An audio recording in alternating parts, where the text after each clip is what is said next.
وزیر اعلیٰ پنجاب مریم نواز نے ایک بار پھر سیلاب زدگان کے لیے عالمی امداد مانگنے کی مطالبہ کرنے والوں کو کڑی تنقید کا نشانہ بنایا۔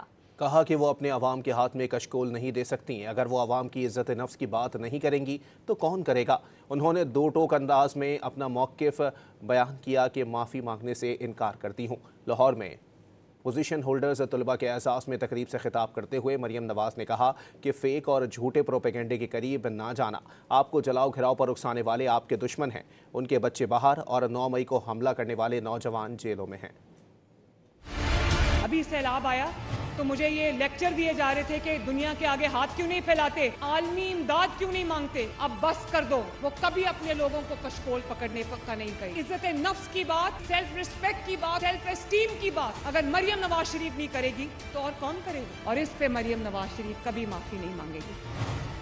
فیک پروپیگنڈا کو اپنے دل میں جگہ مت دینا کبھی بھی۔ اگر آپ کو کوئی یہ کہے کہ میں تو اپنے گھر میں آرام سے بیٹھا ہوں، میرے بچے تو آرام سے باہر بیٹھے، تم لوگ نکلو اور اپنے ملک کو آگ لگا دو، اس بات پہ کبھی کان نہ دھرنا۔ آج دیکھو ان بچوں کو جن کو 9 مئی کو کہا کہ اپنے ملک پہ حملہ کر دو، وہ بیچارے باتوں میں آگے اپنے ملک پہ حملہ کر دیا، اور آج دیکھو اپنے بچے باہر بیٹھے ہیں اور وہ بچے جو ہیں وہ جیلوں میں رل رہے ہیں۔ جو آپ کو گھراؤ جلاؤ کی ترغیب دیتا ہے، بدتمیزی بد تہذیبی کی ترغیب دیتا ہے، وہ آپ کا دوست نہیں ہو سکتا، وہ آپ کا سب سے بڑا دشمن ہے۔